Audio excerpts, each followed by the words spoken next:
Le traité de l'Atlantique Nord ou traité de Washington est signé le 4 avril 1949 par 12 pays occidentaux. Il établit une alliance politico-militaire entre ses membres afin d'assurer leur sécurité collective. Le traité entre en vigueur le 24 août 1949 après dépôt des instruments de ratification de tous les États signataires. Depuis lors, 16 autres États ont adhéré au traité portant à 28 le nombre de ses membres. Cette alliance est le plus souvent désignée l'Alliance Atlantique ou le Pacte Atlantique. Elle est désignée par son acronyme OTAN. L'OTAN semble être née d'abord d'une incapacité de l'ONU à assurer la paix mondiale bloquée par les multiples vétos soviétiques. Pour réaliser l'alliance qui permettra la paix, les Occidentaux qui craignent un autre veto trouvent une parade en ayant recours à l'article 51 de la Charte des Nations Unies. En effet, comme le précise l'article 51, dans le cadre de la légitime défense collective, une association des nations n'a pas besoin de l'autorisation du Conseil de sécurité. Sur ces bases, le Canada, le Royaume-Uni et les États-Unis préparent un traité de défense collective pour la zone de l'Atlantique Nord.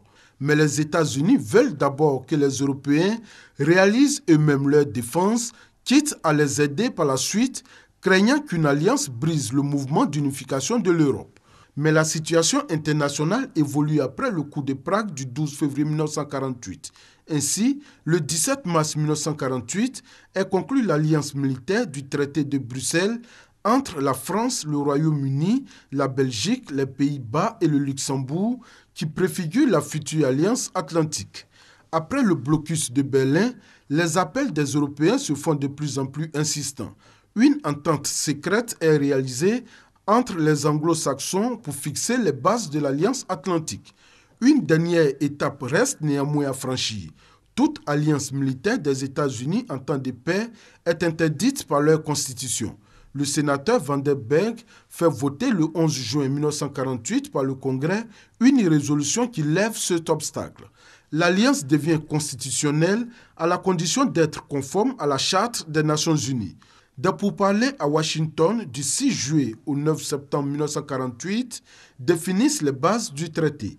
L'article 5 de la Charte de l'OTAN précise « Les parties conviennent qu'une attaque armée contre l'une ou plusieurs d'entre elles survenant en Europe ou en Amérique du Nord sera considérée comme une attaque dirigée contre toutes les parties et en conséquence, elles conviennent que si une telle attaque se produit, chacune d'elles assistera la partie ou les parties ainsi attaquées.